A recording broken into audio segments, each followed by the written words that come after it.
SG 24, Bhakti Kuti and Svananda Sukadakunja Bhakti Kuti and Svananda Sukadakunja. At the turn of the century, Srila Bhakti Vinod Thakura was inspired to return to Jagannatha-puri, the site of the final pastimes of Sri Chaitanya Mahaprabhu.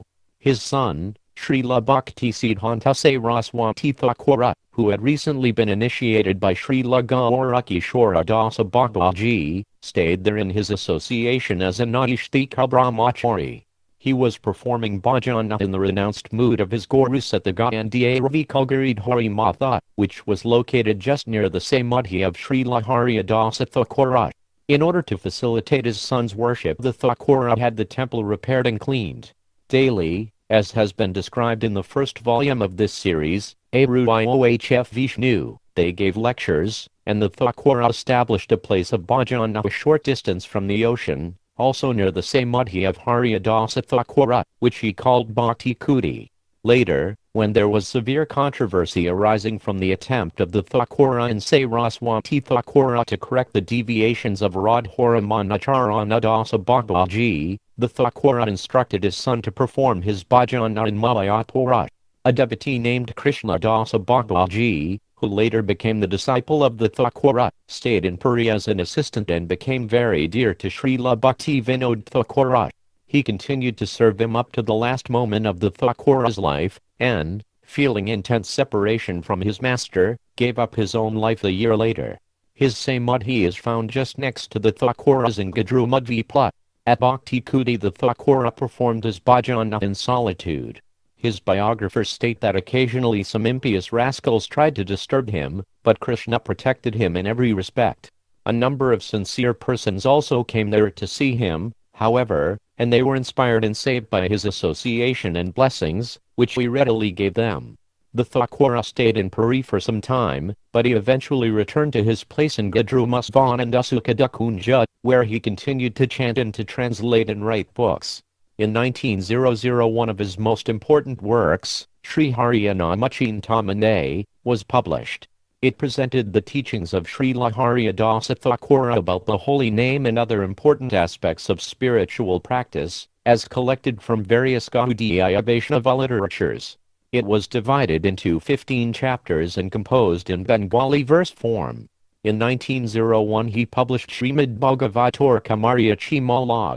In this important book, the Thakura presents a study of the Srimad Bhagavatam in 20 chapters, arranging its principal verses so as to illustrate the divisions of Sambhya and Hut, the soul's relationship with God, Abhidhaya, the means for reviving that relationship, and Prayojana, the ultimate goal of life.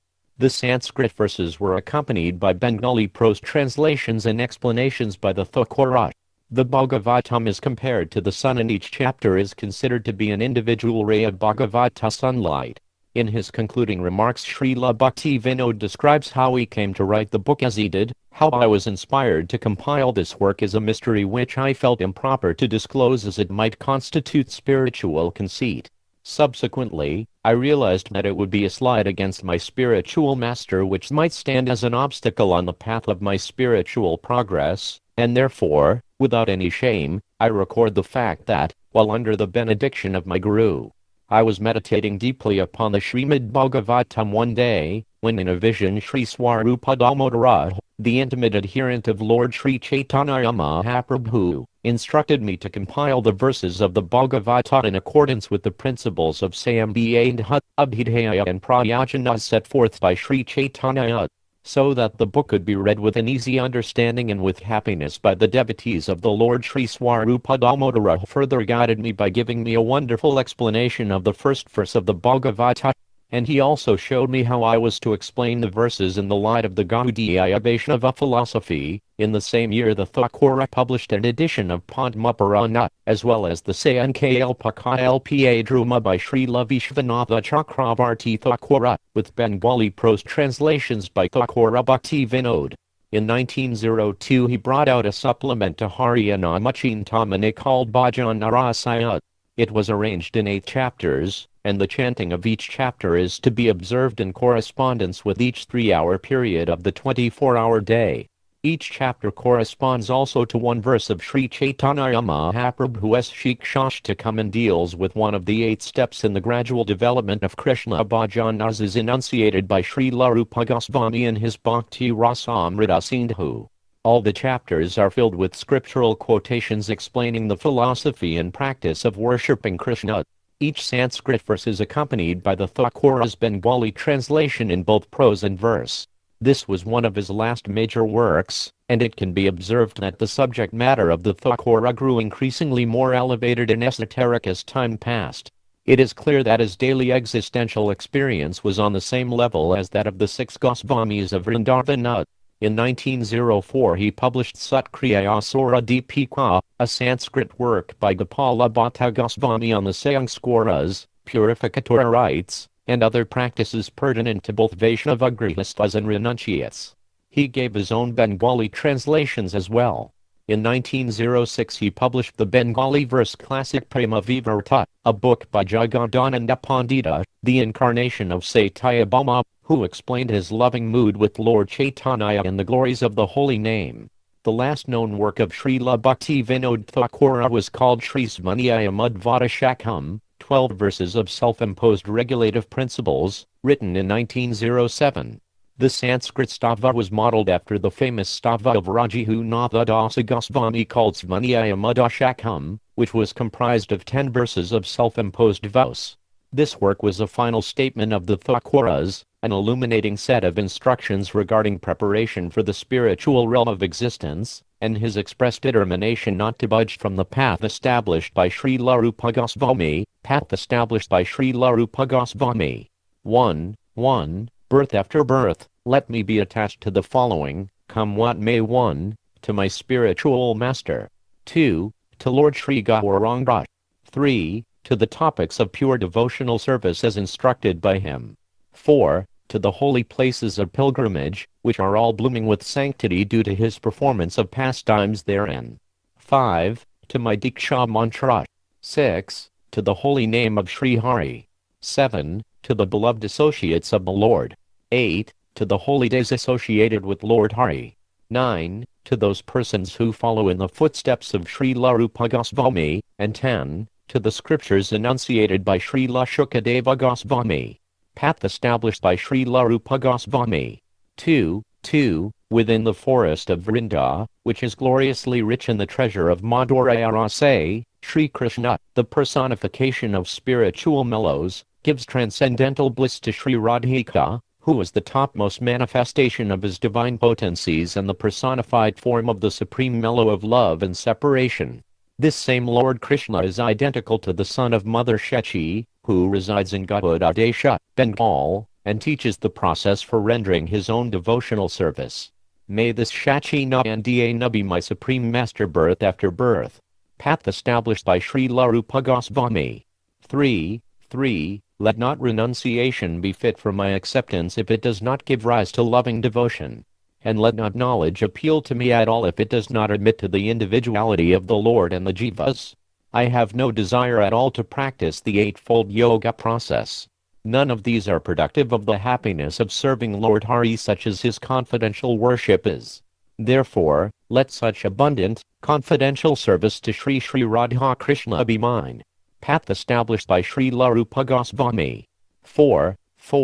May I always dwell in a humble cottage at the root of a desire tree in the holy abode of Sri Shachi Sunat, Gauranga Mahaprabhu, and there perform devotional service as is practiced in Vraja. Let me never dwell in any other place, even if it be fit for the happy residence of the most enlightened persons, nor even in a palace furnished with all the rich trappings of sovereignty.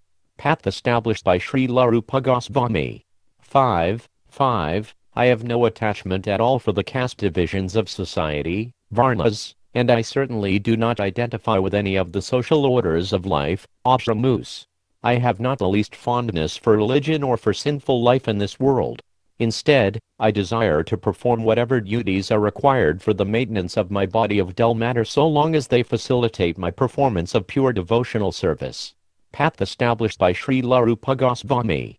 6. My austere vow is devotion to the lotus feet of Sri Hari. Thus I have chosen to cultivate the following in myself: great humility, simplicity, tolerance in all circumstances, respect for others, and compassion. Those transcendental activities alone are mine which are recommended by devotees of the lotus feet of the Lord, and which are found described in books that are full of the imperishable character and pastimes of Sri Chaitanya. Path established by Srila Rupa Goswami. 7. I have no longing for residence in the kingdom of Vaikuntha, nor for sense gratification or material works. I will never cherish a desire for attaining impersonal liberation, even for a second. There are, moreover, pastimes of Sri Hari that are purifying, for the conditioned souls, yet they are different from the bliss experienced in Viraja, and being devoid of any relationship with Sri Radhika, they give me no happiness at all. Path established by Srila Rupa Goswami. 8. I disown wife, daughters, sons, mother and all my friends if they have no genuine attachment for Lord Hari, for his devotees or for his devotional service. It is a great blunder even to accept foodstuffs prepared by such non-devotional, materialistic sense gratifiers. How will the perfection of my Hari Bhajan ever come about if I remain in their association? Path established by Srila Rupa Goswami. 9. Some persons have utterly rejected the evil company of those who are blinded by mundane logic, those who are addicted to the fleeting pleasures of the dull material body, those who turn their faces against Lord Sri Krishna, and those who are fond of the inferior concept of impersonal liberation.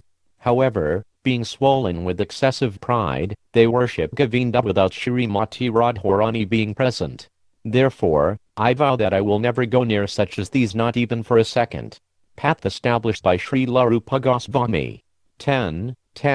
I shall pass my life eating only prasada food, grains and milk products, wearing only cloth that was offered to the deity, and using only utensils sanctified by the Lord's service. I will thus remain aloof from material sense gratification. Living in a place sacred to Radha, worshipping the divine couple with a blissful mind, I will in time give up my body at the soles of the devotees' lotus feet, who are themselves serving the lotus feet of the divine couple. Path established by Srila Rupa Goswami. 11. Daily I will take the nectar that has washed the feet of one who is expert at grasping the instructions of the son of Shechi, and who incessantly adores the most worshipable personality and the enjoyer of mellows with Krishna Srimati Radharani, within the forest of Vraja. I will carry it on my head with a restrained mind, and drinking it with great bliss, I will then offer my prostrations unto him. Path established by Srila Rupa Goswami. 12. My constitutional tendency is one of servitude to Lord Hari and will be, a long time yet to come. Due to the deluding power of Mahamaya, however, I have fallen into the ocean of misery. I will rise above this world of suffering by daily following my self-imposed regulations with determination. May my only guide be the mercy of the Vaishnava, which destroys illusion. Path established by Srila Rupa Goswami. 13. This Svanyaya Madhvata Shakam was written by someone about his personal mode of performing bhajana. Whosoever studies this stava with resolute faith, offering his mind unto the beautiful forms of the divine couple, assuredly attains his residence in Sri Vrajadharma, and following behind his own Manjari Guru, he renders all kinds of service for the worship of Sri Radha.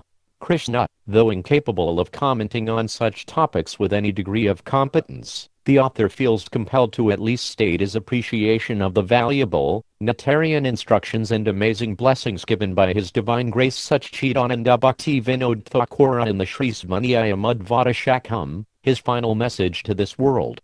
All glories to Sri Satchidananda Bhakti Vinod Thakura. Yet there is more to be told. The Thakura's son, Lulita Prasad Thakura, in his biographical notes, tells the story of Sir William Duke.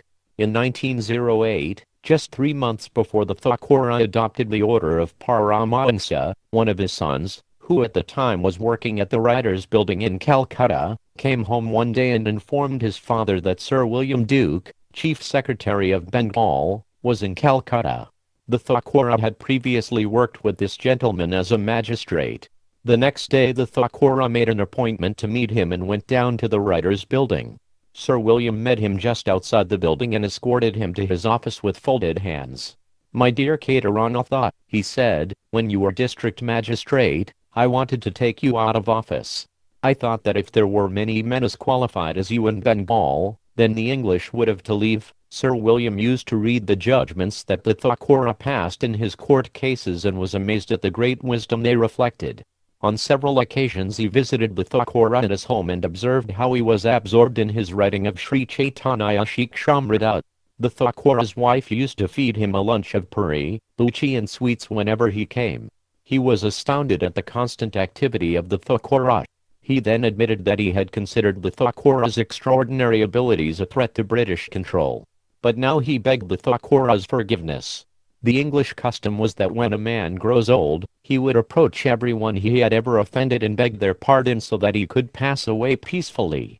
After hearing Sir William Duke's apology, the Thakura replied, "I considered you to be a good friend and well-wisher all along." The Thakura admitted later to being astonished that this man had wanted to do him harm, but he was so pleased by his repentant attitude that he gave him all his blessings.